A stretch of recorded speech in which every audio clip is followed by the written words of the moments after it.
Hello, I'm Chris Letham, and this is The Economy and You. Today's guest is Shawn. Shawn Swenson from the Veterans United organization. And today we're going to be talking about the proposed downsizing of our military here in Hawaii. Clearly that's going to have an impact in all kinds of areas and have ramifications in everything from schools to traffic to housing. And so I asked Shawn to come in and visit us today and give us a little bit of a background on this proposed piece of legislation and perhaps discuss a little bit about what he's involved in, which is the VA loan program. Shawn, welcome to the show. Thank you. Thanks for having me. Yes, nice to have you here. So I was a little rushed getting here today, so I didn't get completely prepared about all the weird and wonderful things I wanted to talk about. Not a problem. Okay, but so tell us a little bit about yourself, your background, and where you come from, and that sort of nonsense. Okay. Well, originally I come from Cedar Rapids, Iowa, so living the dream in paradise here. But I originally joined the military, traveled around, went place to place, and wound up in Hawaii. Absolutely, as you can tell, love shorts and t-shirt weather all year round, preferably. Yes, absolutely. And when I left the military, I was active duty Army, and I left the military here in Hawaii, and got into something. One of the best things that I loved about the military was teaching, mentoring, training. And so one of the things that I do now, which is I work with Veterans United Home Loans of Hawaii, and what we do is we teach, mentor, train active duty and retired veterans on their VA home loan benefit. So, okay, excellent. Now you've been involved and lived in Hawaii. How long have you lived in Hawaii, actually? Since November of 2009, so only about 5 years now. Okay, so you're fresh off the boat then. Basically. Okay, all right, okay. Basically. Well, excellent. So, and you've been involved with the Veterans United organization how many years? For the last 2 years. Last 2 years. Yeah, basically I left the military in 2012, and then I started getting educated about the benefit and what it takes, like, you know, to the home loan process and all of that. I went through my own trials and tribulations, and so I wanted to create a company that would prevent or keep veterans from having to go through the same situations that I went through. Happened to run into a couple of the realtors that I was working with, and they mentioned that the goals that I'm trying to accomplish sounds exactly like what Veterans United is doing, and so then I went and checked out Veterans United and found that to be the case. And so why recreate the wheel? I basically just came on board, and now I just help as many veterans as possible full time. That's awesome. That's awesome. You know, it's a tough life in the military. It is. Yeah, it is. It's tough on families. It's even the idea, you know, and of course the pay is okay, but it's not fantastic, and you have to figure out a way to get by on the money that you're earning. And so, you know, you want to make it count. Your time in service needs to count for something. And I know that this is an area of challenge for a lot of veterans, also too because they find themselves moving from duty station to duty station, and they're having to sell a property, buy a new one, sell a property, buy a new one as their career progresses. Well, and that's ultimately the question is, you know, when I come to Korea, I'm only going to be here for 3 years. Do I buy a property? I'm sorry, not Korea, excuse me. When I come to Hawaii, do I buy, I was in station in Korea as well, but when I buy a property in Hawaii, do I come here and do I buy a property in Hawaii, or do I rent? And the biggest question is, you know, what's your focus? What are your goals? Are you trying to invest in something that, you know, can you know, change your life going forward? We've helped a lot of veterans who came here, bought in Hawaii, held for a specific period of time, and then turned around and sold their property at a gain, and sometimes a significant gain. We've had a couple people that have basically sold their house, paid for their next home in cash, and then when they retired. So they didn't have to get a job unless they wanted to. Everything's paid off, no bills. And so, wow, how wonderful is that? It's that's awesome. Nice. It's awesome. Yeah. Well, when you started doing this, did you also notice that there were people making poor investments or making unwise investment choices? Well, that's why our company is doing what we're doing. So a lot of lending institutions, they don't really care about you as the veteran or you as a buyer. It's more of how much money can I squeeze out of you, and how big of a house can I get you to squeeze the most money out of you, because they're looking about their ultimate end term, which is how are they getting paid, and I'm going to get X number of dollars if you buy this house. So our company is designed around really educating veterans about making smart choices. So when I had this brand new LT that came over here, and he's talking to me about buying this $600,000 house and how he's going to, you know, have all these parties and do all this other stuff, and I said, well, you know, sir, one of the things that you can focus on is how about buying something small first? Right. If you want to buy just an initial property, 1 bedroom, 2 bath, or I'm sorry, 1 bedroom, 1 bath, or 2 bedroom, 2 bath, or something like that, small property where you're not sitting here and having to struggle to make your ends meet each month. Well, and he's also building equity by doing this, right? Exactly. Yes. Exactly. But from that point is, if you find out that that property's too small for you, then I'll turn around and I'll help you buy that bigger house if that's what you really need and really desire. And then we can, move this other property for you or turn that property into a rental property. Well, we know one of the challenges in the past few years for people who especially had some challenging credit issues Yes.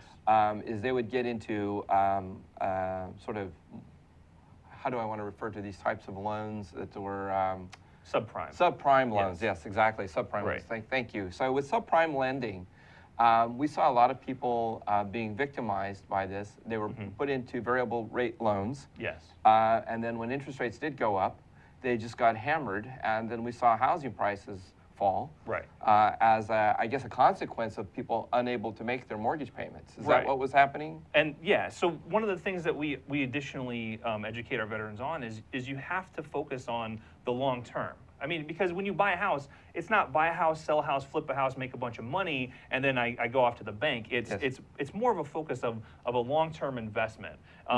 Probably the longest term investment a lot of people are going to make in Plus, their it's lives. a highly leveraged investment. Correct. Yeah. Correct. And so when people would go into buying a house, they're going with, I want to pay the lowest amount of money. And so they're thinking, well, this 1-year ARM that I can get into, I'm only going to pay X number of dollars. If I pay for a fixed interest rate, I'm going to pay so much more money. That's right. And it's not even that much more money. Sometimes it's only like $20 to $50. Oh, really? So, I mean, it just depends. But people see that lower dollar and they're like, I want that. But what they don't realize is by necessarily going after an adjustable rate or a subprime mortgage, they're taking this and they're getting into something where at some point it's going to move up. Yes, and they're that's right. not.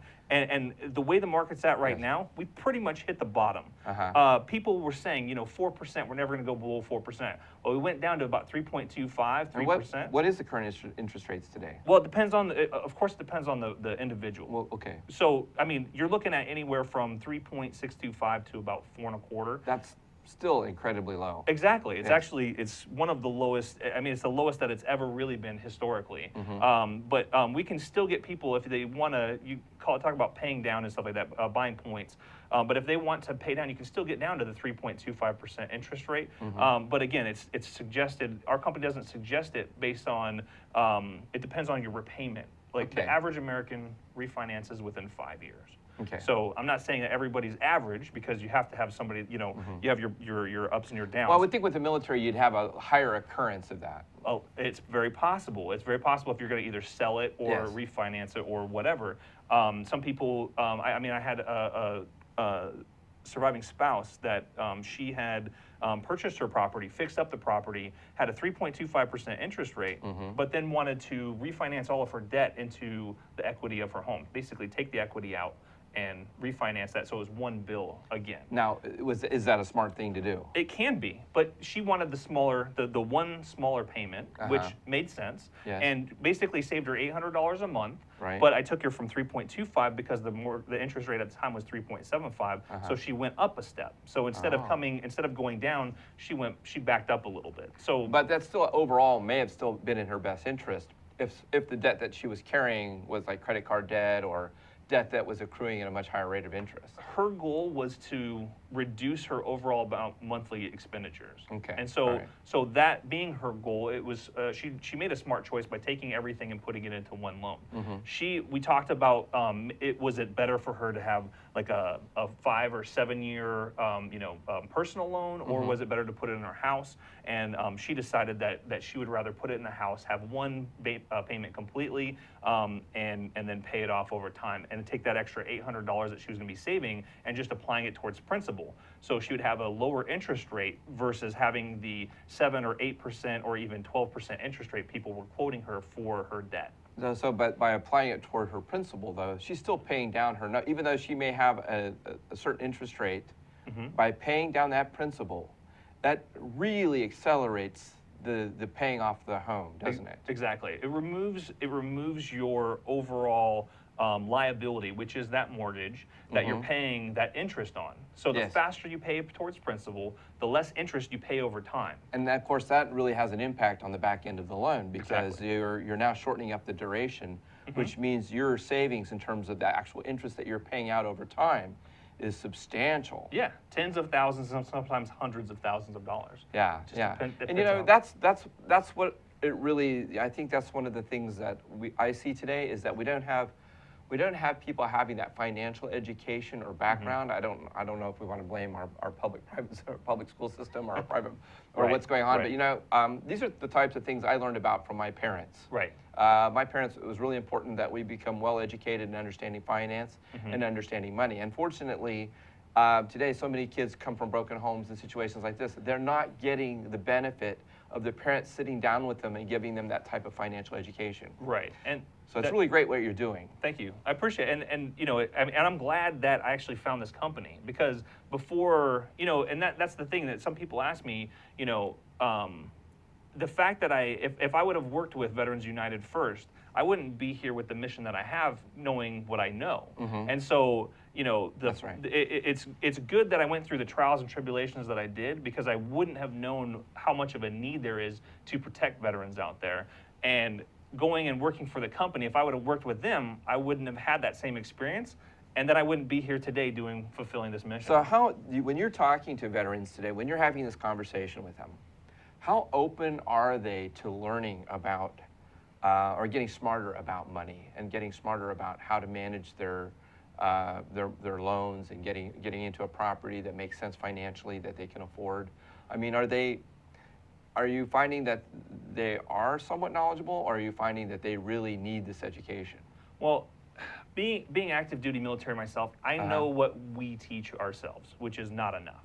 And so most of the veterans that I run into don't have the knowledge, nor do they have they have the education that they need. Kind of what you were saying. Not everybody's parents are equal. Not everybody's parents educate veterans on the ability to utilize money and what they can do with it. That's right. And so you have veterans that well, I guess one of the side things that we have is in-house, you know, we don't just take somebody and if they're broken and busted and kick them to the curb and say, hey, you know, get out of here, go fix yourself. Right. We actually have an in-house program. It's called the Lighthouse Program, where we take veterans and we help them by coaching them financially with their credit and helping them walk through the process. Give them a roadmap and say, this is where you're at, this is where you want to be. I think you know, that's fantastic, because, you know, so many people, you know, you walk into a store today, you walk into a computer store, you walk into a clothing store, and they've got that little machine right there. It says, oh, by the way, while you're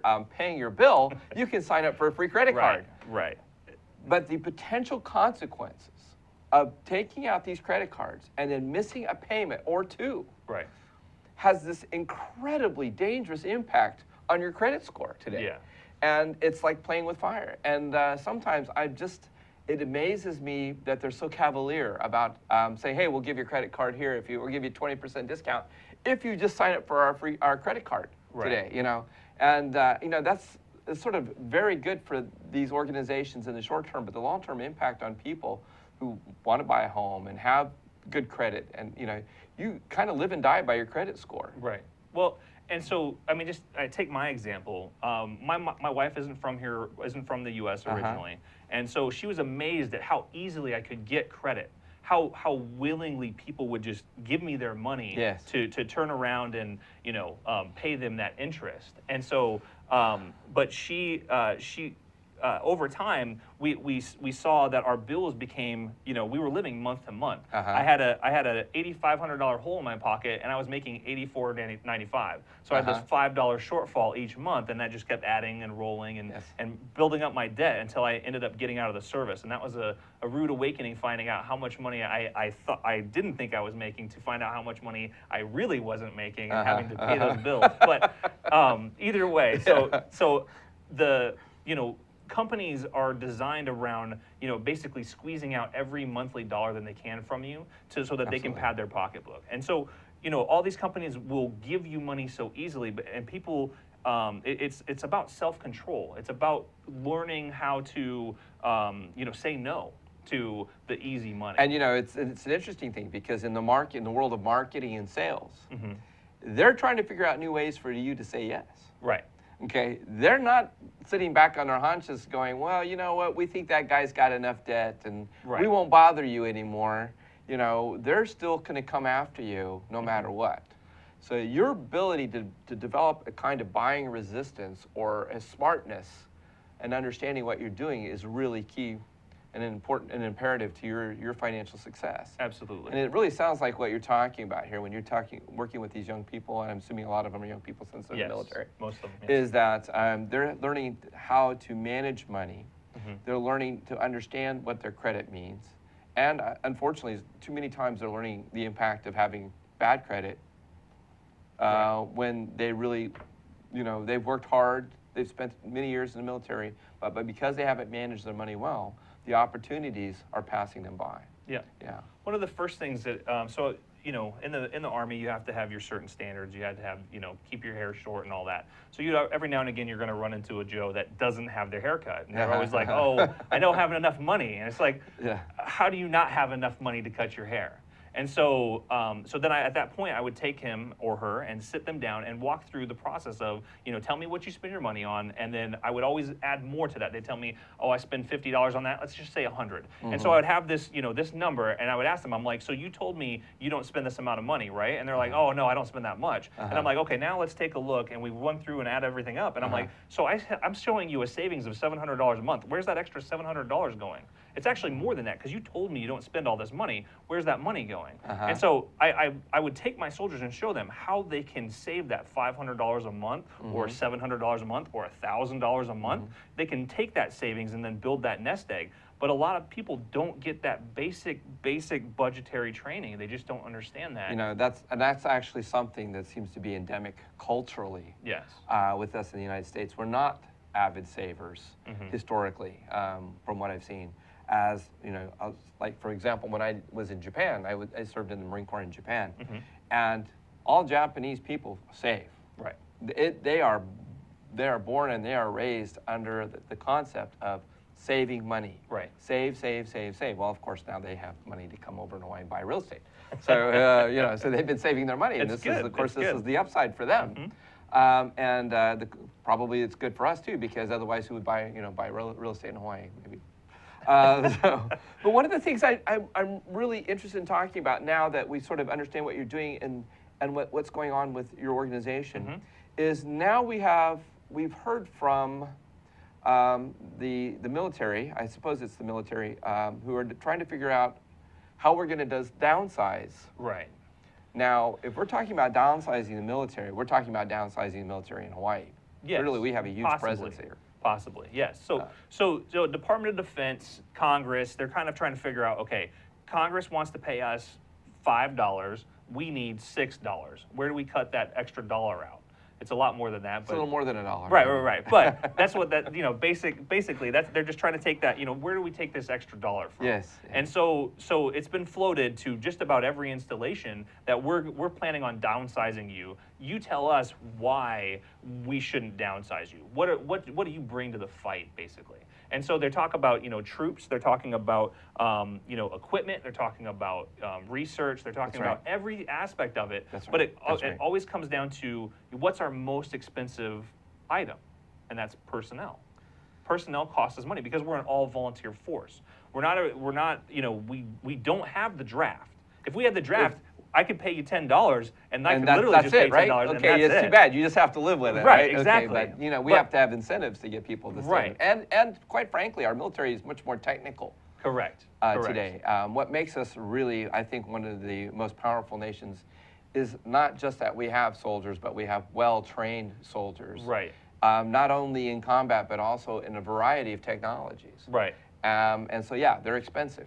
Right, and I mean, you know, it used to be, oh, I can be an infantryman and I can be the dumbest guy out there and it's okay, I just shoot that way. But now I've met quite a few bachelors and masters and doctorates who are our infantry guys, and I was just like, wow, I did not realize, when I was active duty, I didn't realize that people would actually get their doctorate. I thought, oh, infantry, point, shoot. No, it's not necessarily like that. We're going to hold right there, folks. We're going to go to commercial. We'll be right back. Thank you very much. This is The Economy and You. Hi, I'm Jay Fidel, CEO of ThinkTech. On Thursday, December 11th, we're having our annual reunion party. We call it ThinkTech United. It's at the Laniakea YWCA. It's for our speakers and hosts and moderators and friends. Please come down. Everybody is invited to be united.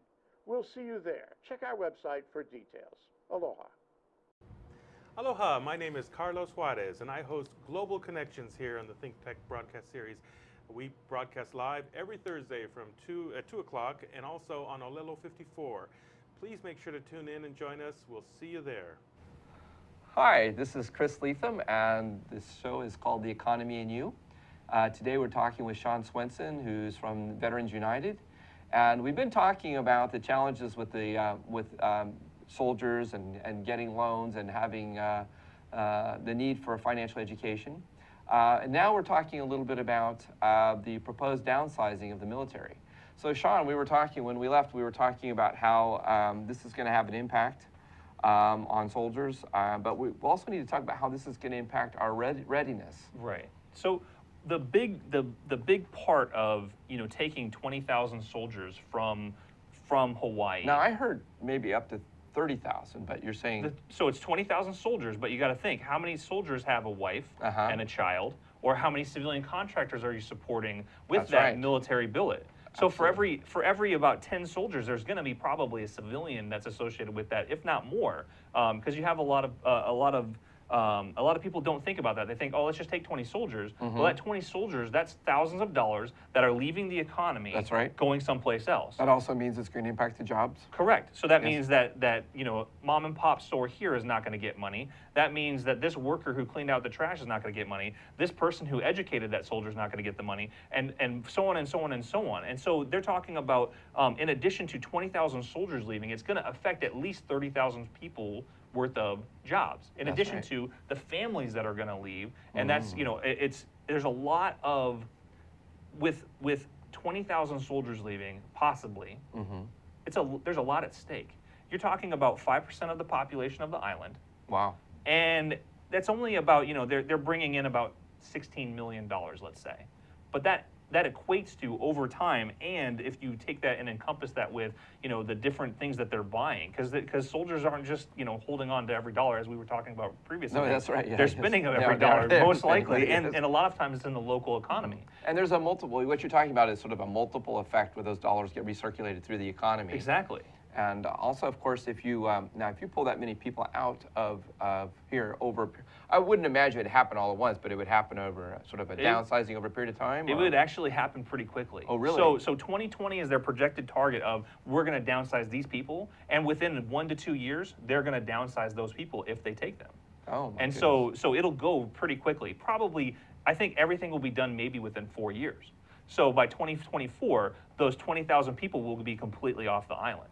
And so those families and those jobs associated with that. So you're talking in total of maybe up to 1.5 billion, if I'm not mistaken, is what will be taken out of this economy over just a short period of time. Wow, that would have a huge impact. On top of that, so you don't have that tax base, you don't have those jobs that were here, and you don't have those people buying your house and selling those houses and creating those tertiary jobs like mine, or like other realtors are out here. You have so many realtors out here. I'm surprised that we can sustain that many realtors, but not all of them are full time. I think about everybody and their cousin. At least there's one family member in any family who's got a real estate license. Right.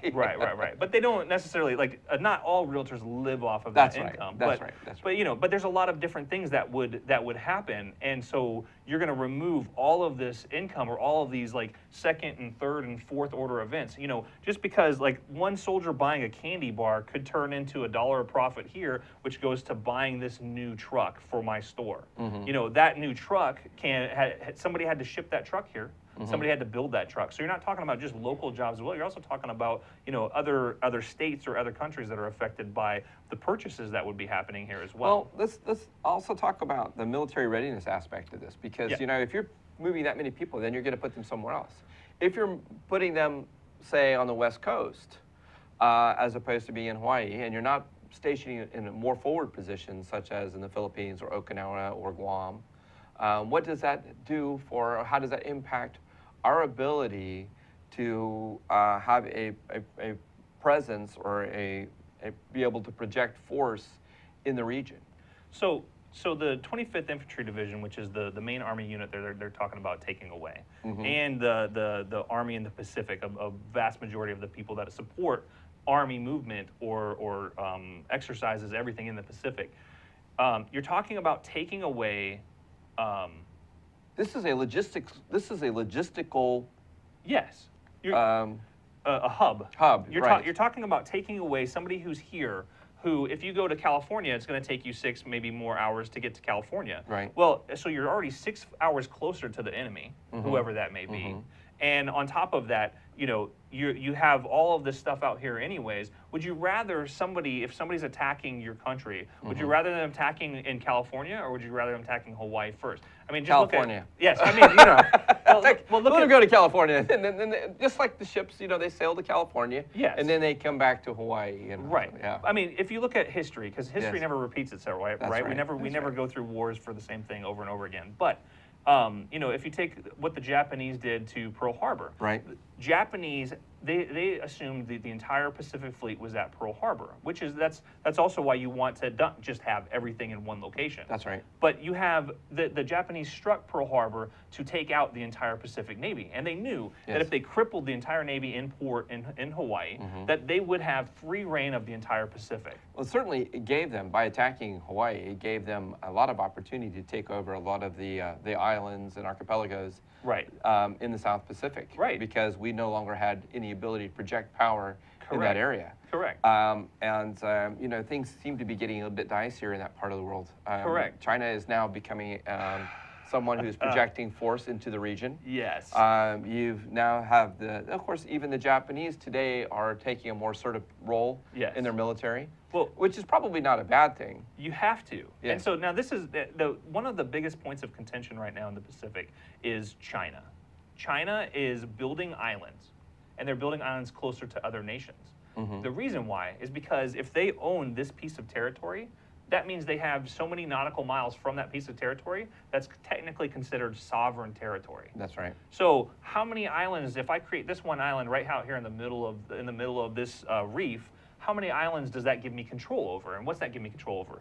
Fishing, oil, natural resources, all kinds of different things. And so China's trying to play this very good chess game, and so far they're winning.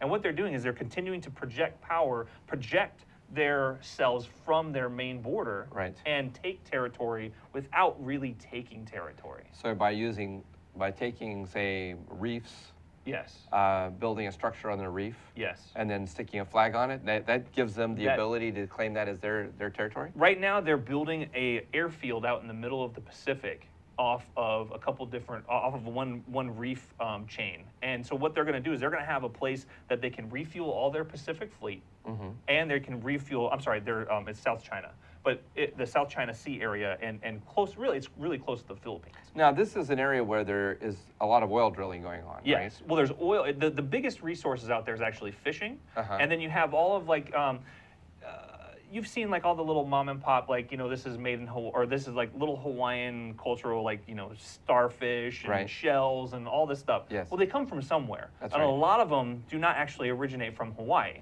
even though you can buy them here. We fished out our shells, our puka shells a long time ago. So there's a lot of stuff that's coming right now from all these little islands and everything like that because they haven't been fished. It's basically wild with actual wildlife that create these shells or the starfish or whatever. Right. And so they're going and they're fishing these items so that they can sell them to us or to somebody else. Yes. And so, but what they're doing is that monetary value brings that reef. It's a paycheck. But it impacts that reef in a very negative way. Correct. And so we're working very hard to save reefs. Right. Our reefs. We're trying to figure out what's killing our reefs. Right. And trying to resolve those issues. We've also created a national. What is it? A sort of a national reserve. The northern Hawaiian Islands.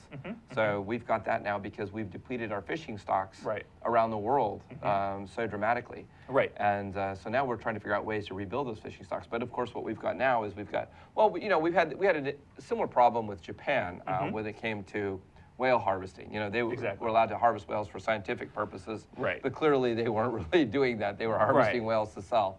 Right, when you sell all the components to the whale that you just harvested to research the intestinal, you take out the intestines, you research the intestine, but what do you do with the rest of the whale? Oh, let's sell that. Yeah, we're just gonna sell that piece of it. We're gonna really do research. We want to know if they're still eating fish. Yes. Because that's what we want to make sure that whales are still eating fish. Because they start eating cars and everybody's in trouble who owns a car. Yeah. So they're doing research on whales, killing as many whales as they could, and then selling all the parts off. Now, we had any issues? Now, as China is doing this, and we're talking about, really what we're talking about, folks, is we're talking about the reduction of our military and the impact that could have on our ability to respond to a military crisis.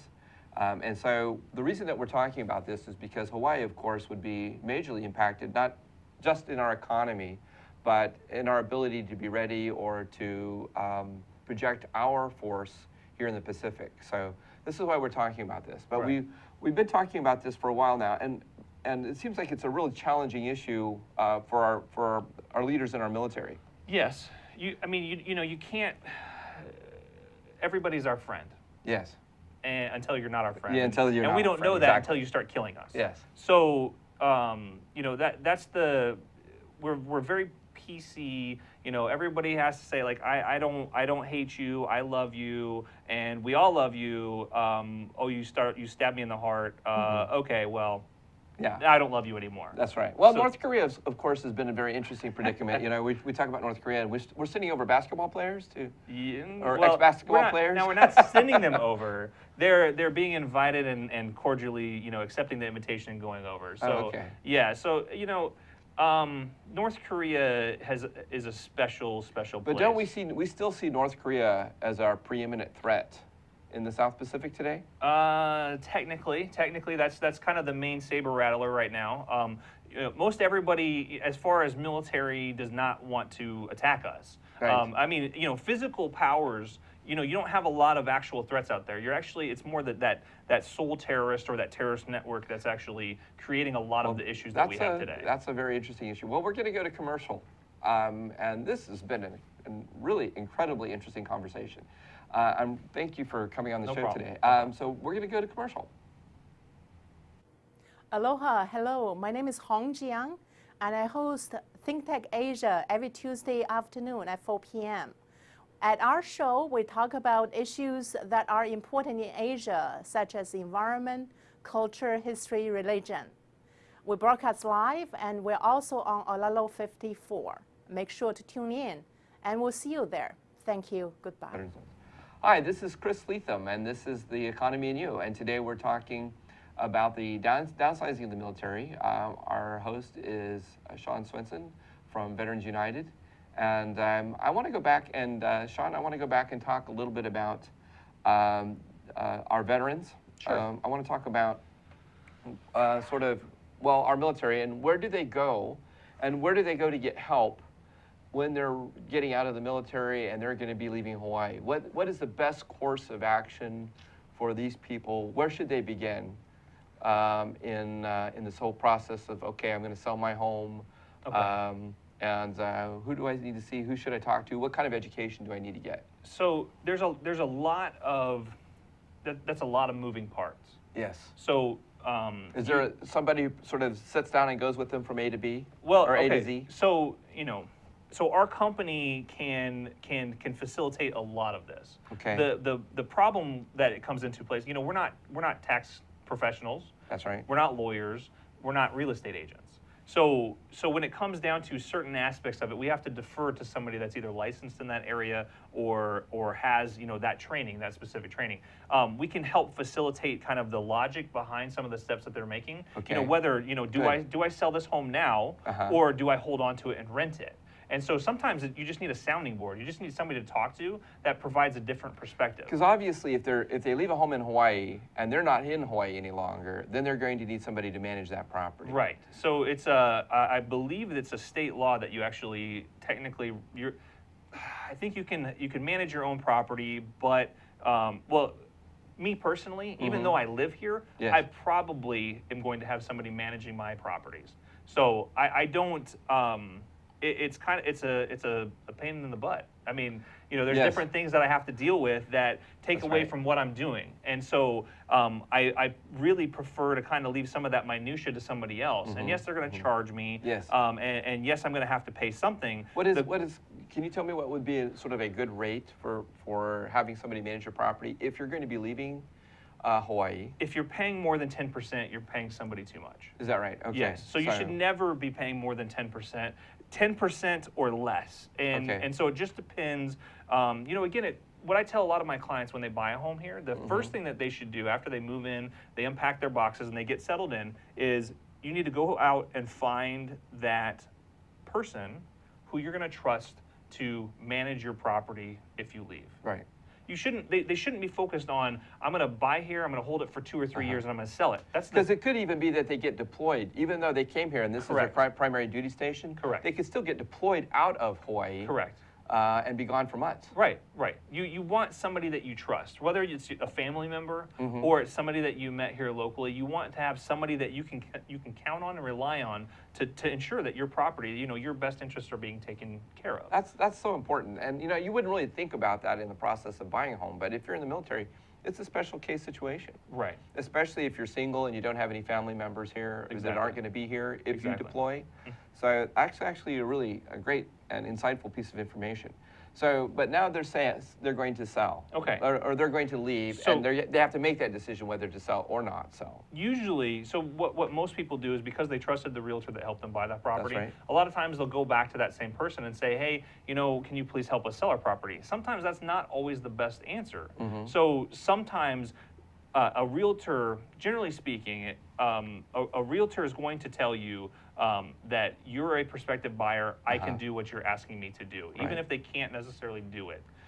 So it depends, but some realtors are focused. The good realtors that are truly like a buyer's agent realtor, they're going to tell you, you know what, I'm not your best person when selling your home, but they're going to refer you to somebody that they trust. And so that's usually a good step. So you're talking about a listing agent or somebody who specializes in listing properties. Correct. Okay. But some people do both jobs well. But a lot of times somebody that just solely focuses, like I know several VA particular agents that they just do VA loans and they just do the buying side of VA loans, of VA homes. They do not sell VA properties. And the reason why is because that's their sole focus. And that's what they do really, really well. So sometimes that is the best way to go. Look for somebody who's a specialist rather than a generalist. Can be, yes. And it sounds like to me, but one of the issues too is, and you hear this from time to time, is that somebody's like, they're a motivated seller. Yes. Sometimes they're a motivated seller, and that means they're going to give up some of the price. Correct. Because they didn't plan well. Correct. Because now they have to move, they're moving to the mainland,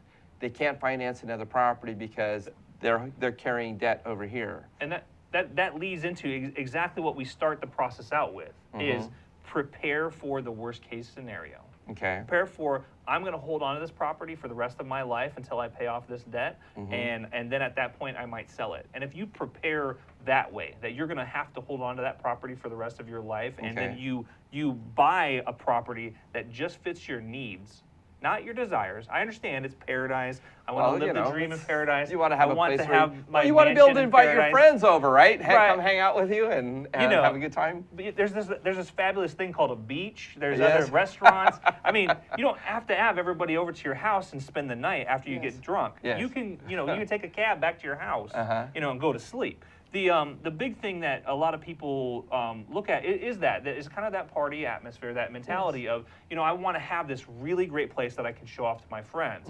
But a lot of times people are showing you, like, look how much money I spent on something that I'm probably never going to be able to afford. And so our focus isn't on buy the biggest and best. If this is your retirement place, I'm going to live here for the rest of my life, and you're like, this is it, sure, go all out. Okay. But if you are planning at some point to leave this island, like in the next 3 years probably, buy something that just fits your needs. Don't focus on, don't buy, I mean, if you just need a 3-bedroom, 2-bath place that you can put all of your children and your wife and your toys, and you can call this home, that's all you need, that's what you should be focused on. And that's what they should focus on, and focus on also being able to put money in the bank at the end of the month. Exactly. Yeah, that makes great sense. So if somebody finds out that they're going to be deployed or they're coming to about how far out from the time that, let's say I've got orders to leave in July. Yes. Okay, how far out do I really need to get busy and start working to get this property ready to sell if I'm going to sell? So, a lot of people, I like people focusing a year out.